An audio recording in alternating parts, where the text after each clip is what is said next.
Chapter 46. A new attitude, a new man.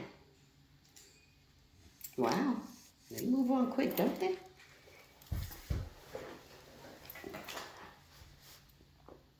It was 1975, 2 days before Thanksgiving. Bobby had been home a month. The spirit of the holiday was in the air. Everyone was busy visiting family. Bobby hadn't spoken to the other group members since he'd been home. He was missing everybody and was on the phone trying to get in touch with those who lived in Steubenville. He'd become close to the guys he'd spent a year with. They were like family to him. Not only did they do their music together, they ate together and shared the same rooms. They had many good times together. Bobby wanted the guys to visit Grand Rapids so they could meet his family. He would often talk about his sisters and brothers, and they were anxious to meet us. He asked Mama if he could invite the guys to come to visit. Mama didn't mind. She wanted to meet them as well. Immediately, Bobby began to make plans. He wanted the guys to visit us after Thanksgiving. He was excited about getting in contact with them to share his plans. We'd heard so much about the group. We were looking forward to meeting them. I personally was looking forward to seeing the handsome guys that appeared on the album cover. Bobby had great stories about the group he looked at as family. From the in-depth stories he told us about them, they seemed to have lots of fun.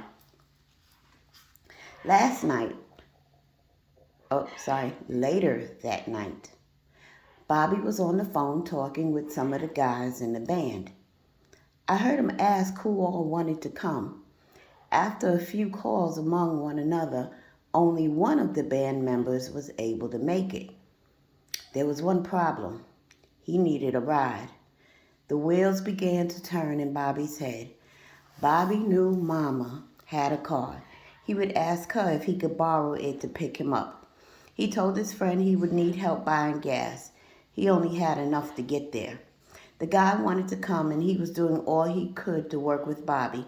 "I got it, man," he said. "Just get here. I will take care of the gas for the way back." "Okay, then it's a wrap," Bobby said with confidence. "I'll call you later." Bobby was really going to ask Mommy for her car. I had to see this. Mama wouldn't let me drive her car out of town, but Bobby, she just might do it. I had no doubt in my mind that he was going to talk her into it. Bobby wasn't one to accept no for an answer. Since he'd been back from Los Angeles, he always had the car anyway. Mama didn't really go anywhere but church and to her sales. Bobby would drive her to the sales and wait for her. Then she wanted to go to church. He'd drop her off and pick her up. It was crazy because Mama seldom had her own car. Mama was at choir rehearsal and Bobby asked me to ride with him to pick her up.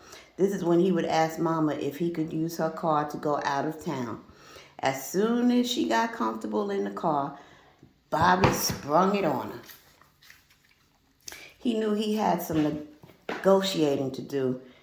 It wasn't going to be easy. And I knew his tactics well. Bobby would keep persisting until Mama gave him his way. I also used the same tactic with Mama when it came down to getting what I wanted. But with Bobby, she was a little more lenient. Maybe it was because he was her oldest son.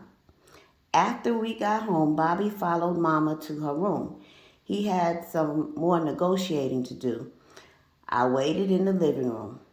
I had to see this dream come to reality, so I listened in. Her first reply was no way. She wasn't going for it. She needed her car to get to church. Then I heard him plead with her, and he was now using me. He explained to her I would ride along with him. He thought this would give her the assurance that we'd be back by Sunday. She told him she needed to think about it. But Bobby wasn't giving her time to think. He just kept on talking. Next thing I knew, he came out of the room and said, "Get ready, we're going." It was poetry in motion. "How you pull that off, Bobby, I said. Bobby then reached for the phone and starts dialing. He was making sure the group member named Muttley still wanted to come. While telling him that we were leaving that night, Mama stops and, "Wait a minute," she said. "Hold up, Bobby. Just where is this place? Stupidville, Ohio? Where's it at?" Bobby started. Bobby, still holding the phone in his hand, said, laughing, "It's Steubenville, Mama. It's near Cleveland, no more than 5 or 6 hours away." Bobby actually didn't know himself how far it was. He was just making Mama feel he did. "Come on, Mama, you have nothing to worry about. I'm a good highway driver. You said it yourself. Remember I drove you to Minneapolis to the church convention?" He was reminding her of something he did before he left to go to L.A. "I'm older now and a much better driver." He gave her his charming smile as he put his arms around her. "I could do this, Mama, and I'm not going alone, so don't worry. I'm taking Bunny with me. Remember, she'll help me drive, and she'll help keep me awake." Mama then looked over at me as if it just dawned on her and said, "Wait a minute. Bunny's going with you? Bunny can't go with you. What about her baby?" Okay, she didn't think about that at first. Now it was my turn to negotiate my position. "Can't you keep her, Mama? She's with you all the time anyway. Come on, Mama, she lives here. I need a break, and it's only for one day." While I was talking to Mama, Bobby was back on the phone. He was getting directions from Muttley. This would make Mama mad sometimes. She hadn't even made her final decision yet. Why were we still making preparations? Nevertheless, it looked like Mama was going to give in and begin to lay down and let us have our way. She went on to lay down her laws, firmly demanded that we return by Sunday. She went on to quote the words she would often say. She wasn't a rocking chair grandmother. She had a life now that Daddy was gone. She wanted us both to get back to Grand Rapids as soon as possible. So, off we went to Steubenville. Our first stop was at one of Bobby's friends to get some weed for the ride. Bobby had already rigged up a system for us to have music to listen to, so we were good to go. We had no idea just what the roads would be like, nor how long was the ride going to be. It took every bit of 10 hours, and we were tired by the time we got there. We arrived in Steubenville the next day about 6 in the morning. Muttley and T.C., another group member, met us as soon as we got off the highway. I thought Muttley was quite handsome, but I didn't really see him for me. We stayed at T.C.'s house. We were supposed to get a couple of hours sleep, get up, and head back home. Now, this was hard for us to do because later on that day, the other band members came by. They were all reminiscing, talking and laughing about their days in California. I got a little sleep, but it was hard because I wanted to meet everyone. After spending a couple of hours with the guys, we went over to Muttley's house to meet his family. Then we were on our way back home. Bobby was tired and I didn't want him to drive, so Muttley suggested he drive and Bobby can get some sleep. Bobby went straight to the back of the car and was asleep before we finished pumping gas. While sitting in the front seat with Muttley, I was able to get acquainted with him. We had a long way home, so we talked and listened to music. I was curious where he got the nickname Muttley. It was a strange name to me, so I had to know. He explained it had to do with his personality, like the cartoon character of the dog named Muttley. Y'all remember Muttley?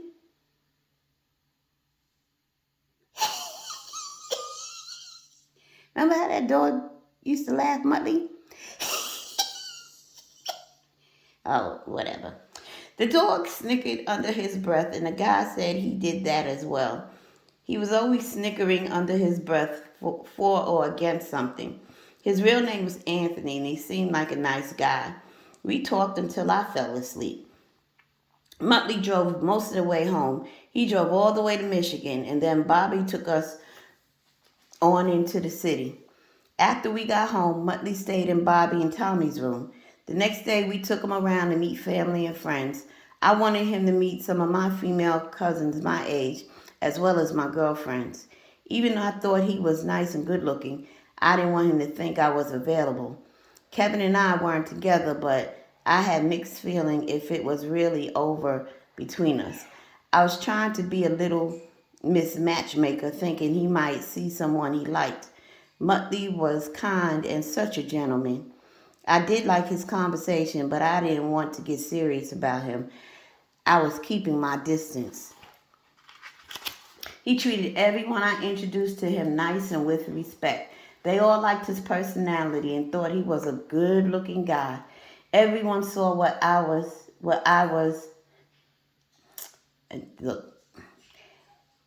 everyone saw what I was trying not to see. Muttley's eyes were on me.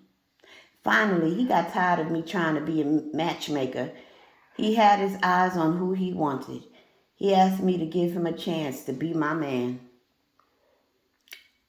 I've got a man. I'm not with him right now, but my heart is still there. Yeah, I heard that loud and clear. But I haven't seen you with him since I've been here, so tell me, what's up with that? It was true, he hadn't seen Kevin, and I hadn't mentioned him once.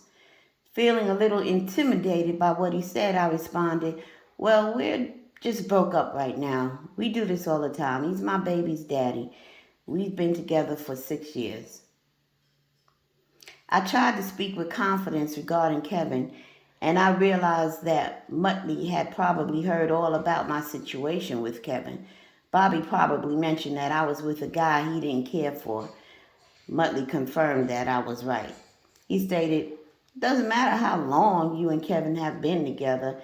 It's obvious that he doesn't know how to treat his woman. Now, if you were mine, I'd never let you out of my sight.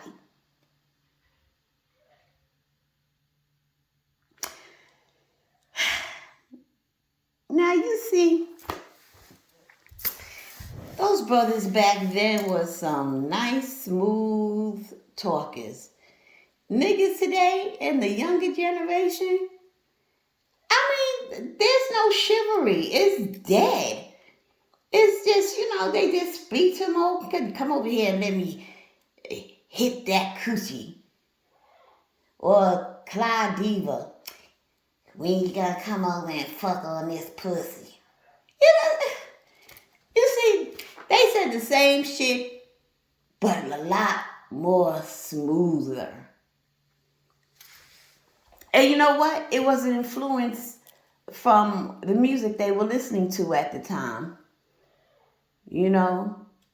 Baby, let's fly away. Glad you go my way. I love it when we're cruising together. And remember how they used to talk in the records? Hey, girl, you know how much I love you.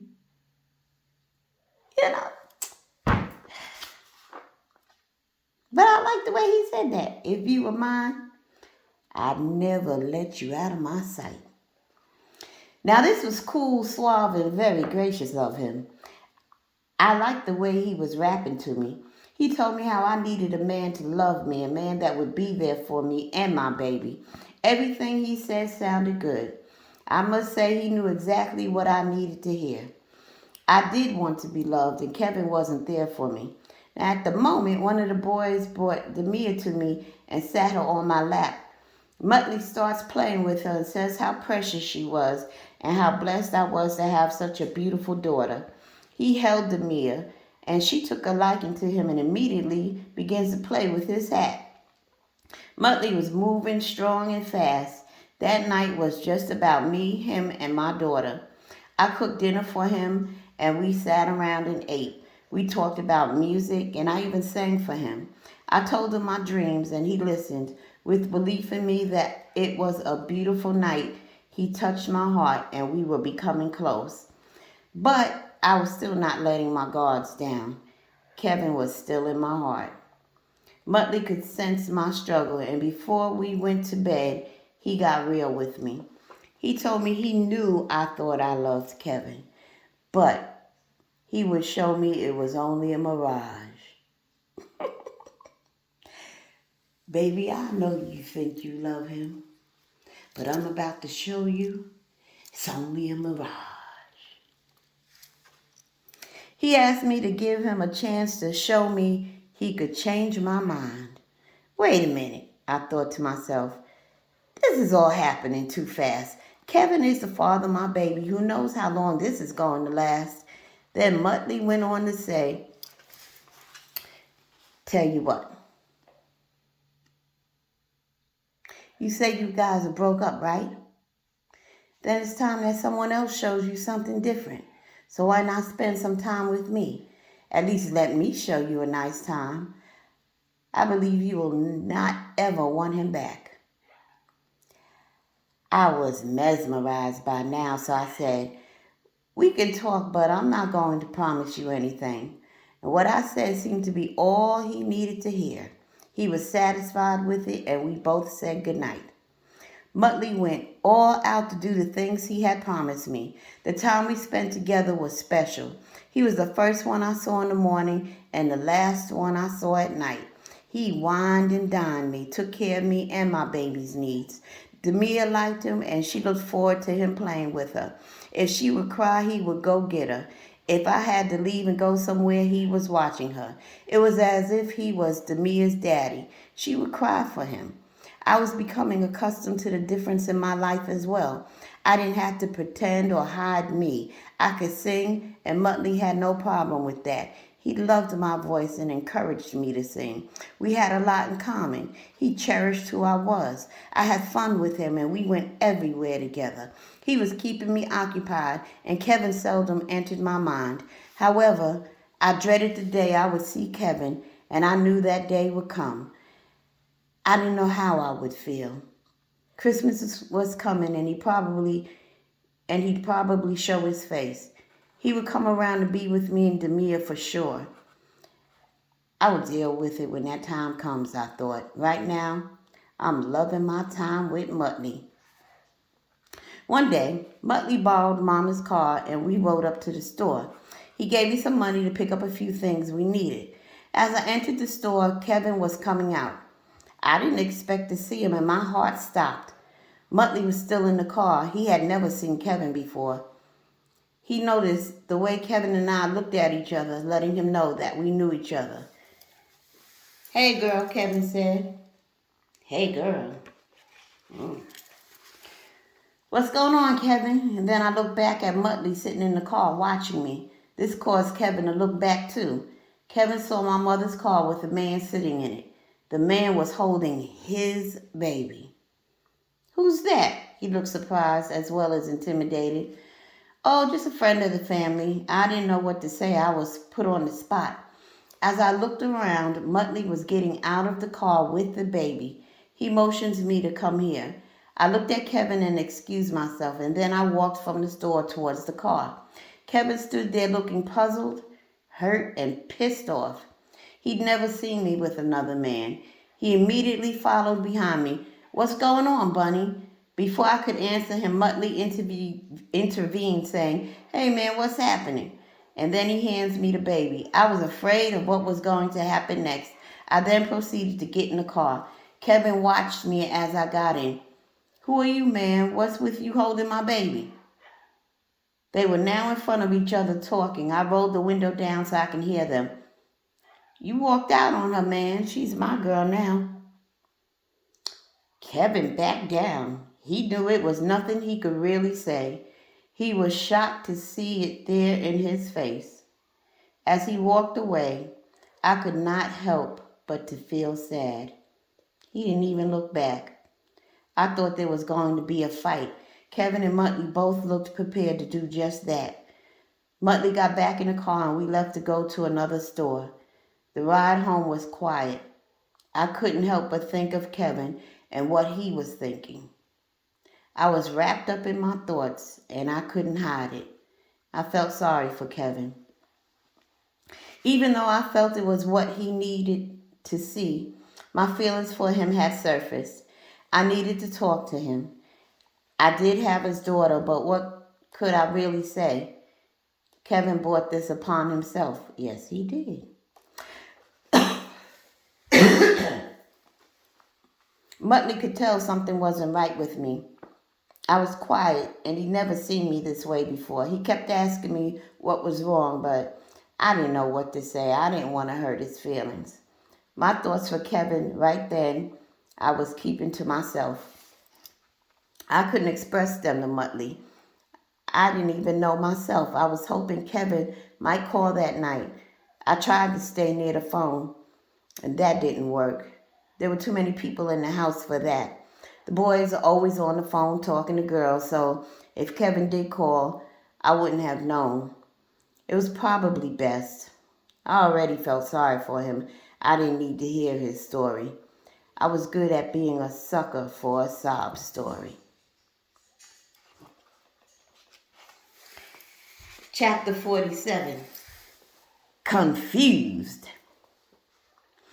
It was the week of Christmas. Muttley's parents invited us to have Christmas dinner with them. His sisters were coming to celebrate the holiday with his parents as well. I had met his parents, but I had never met his sisters. Muttley and I made plans to go back to Steubenville, but Mama wasn't letting us take the car. We were on our own. Mama would keep the meal for me since I was only to be there for a few days.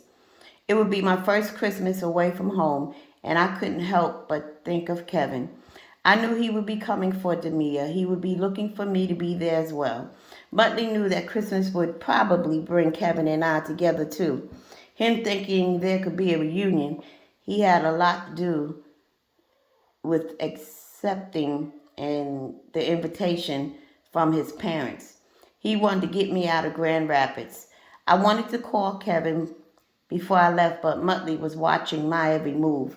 He was helping to do everything I needed to do before leaving. I was never out of his sight. Well, that's what he told you. And now I'm starting to think, is that really a good thing? Hold on, let me pause. Let me go back to that. You see, didn't that sound good when he said, if you was my girl, I'd never let you out of my sight? And now he really ain't letting her out of his sight. Can't win for losing. 3 days before Christmas, we left on a Greyhound bus for Muttley hometown. It was a long ride, and it took us 14 hours to get there. Muttley's sister Kathy was there to pick us up. Like me, Muttley came from a church home. His father was a minister in the Church of God in Christ. Even though we weren't married, we wanted to sleep in the same room.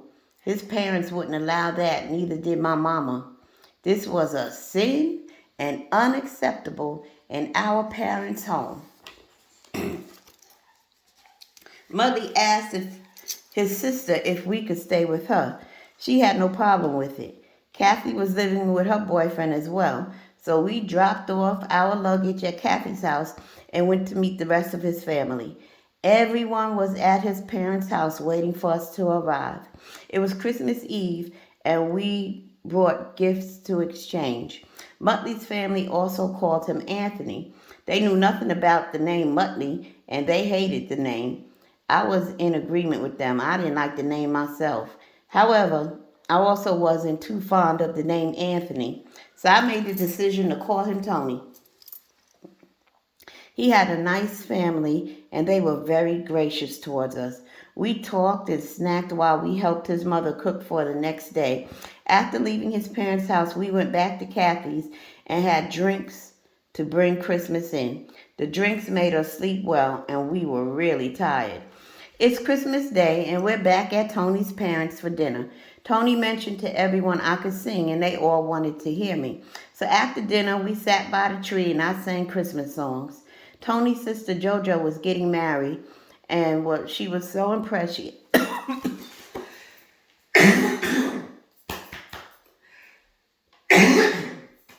She was so impressed, she asked me to sing in her wedding. They loved my voice and wanted me to sing more songs. I didn't mind, but it was Christmas and I was missing my family. After I finished singing, I told Tony I needed to call home. He went to get me the phone, and I asked to be excused. Tony's mother took me to a room where I could talk privately.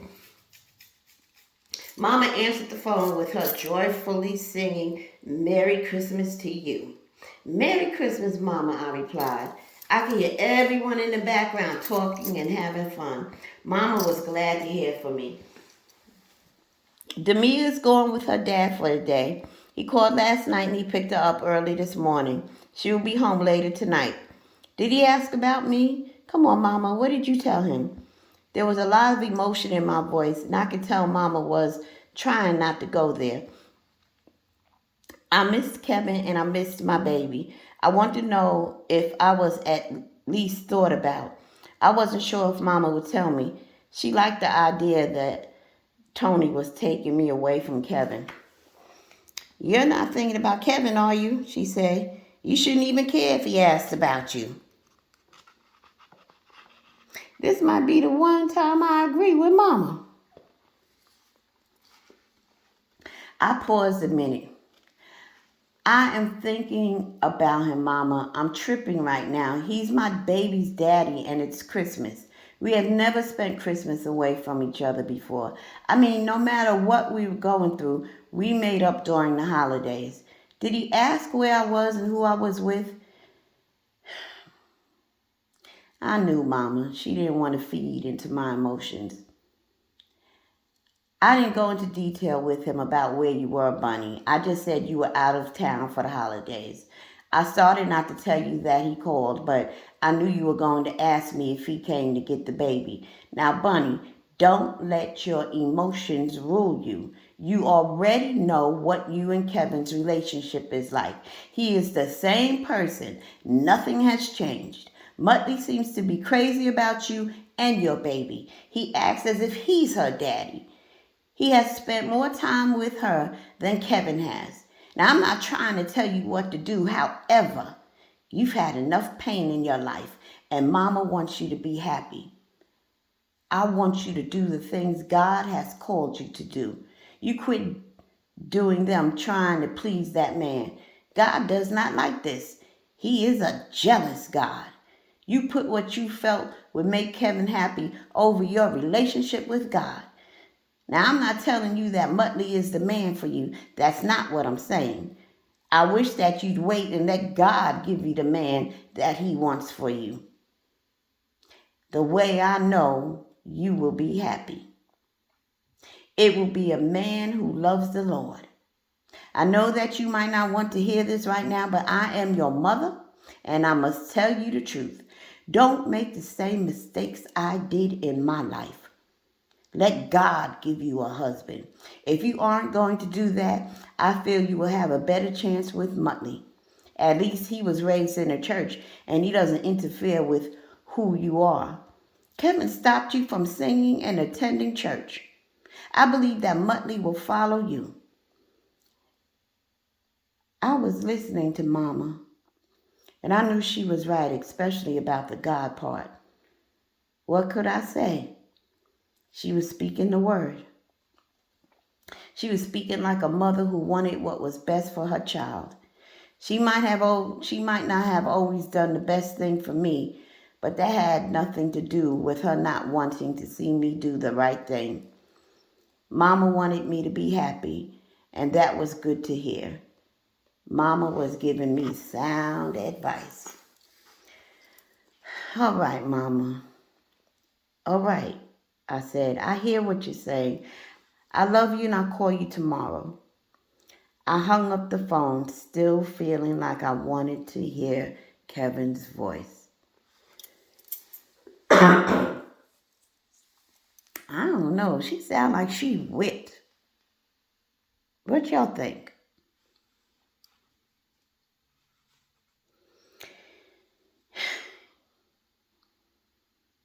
He came to get me and Demia, I thought.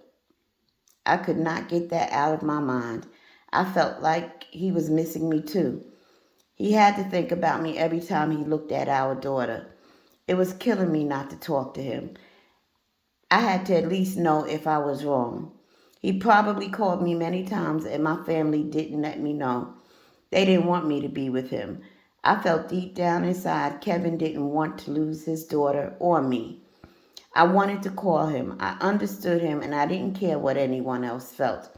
With the phone still in my hand, I dialed his number. Please be there, I said to myself. The operator asked my name as the phone begins to ring. Bunny. The phone rang for a while. Then I heard him pick up. Hello? It was Kevin, and my heart dropped. It was so good to hear his voice.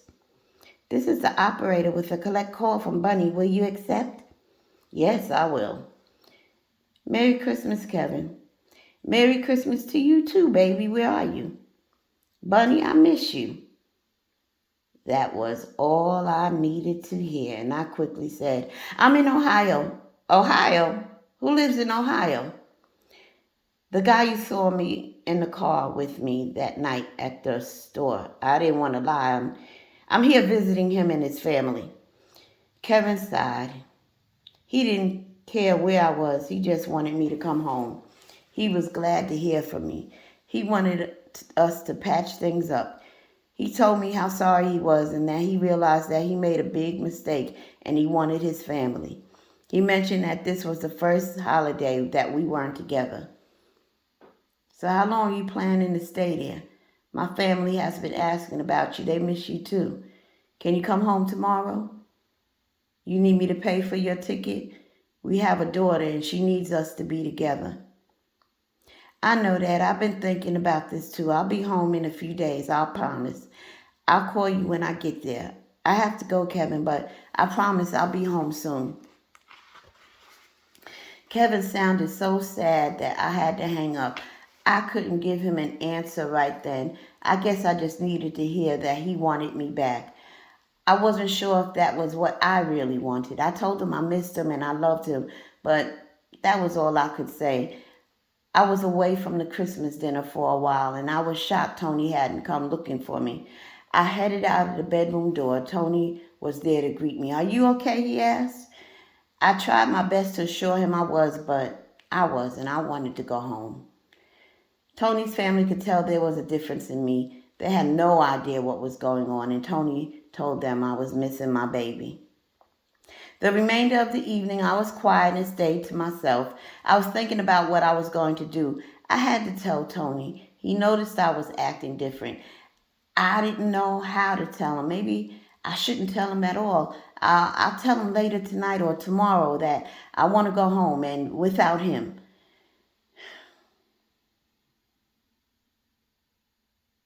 After we returned to Kathy's house, I was tired and wanted to go to bed, and Tony stayed in the living room talking to his sister and her boyfriend. When he came to bed, I dropped the question.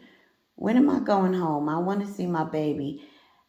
I talked to Mama and she needed me to come back soon. I was only supposed to be gone for a few days, you know. Tony said he'll call Mama and let her know I would be home for the new year. I jumped up and said, no, that's too far away from me. I want to go home tomorrow if possible. I miss Demia. I miss my baby. Tony could tell how serious I was. Calm down. It's not that far away, baby. It's just around the corner.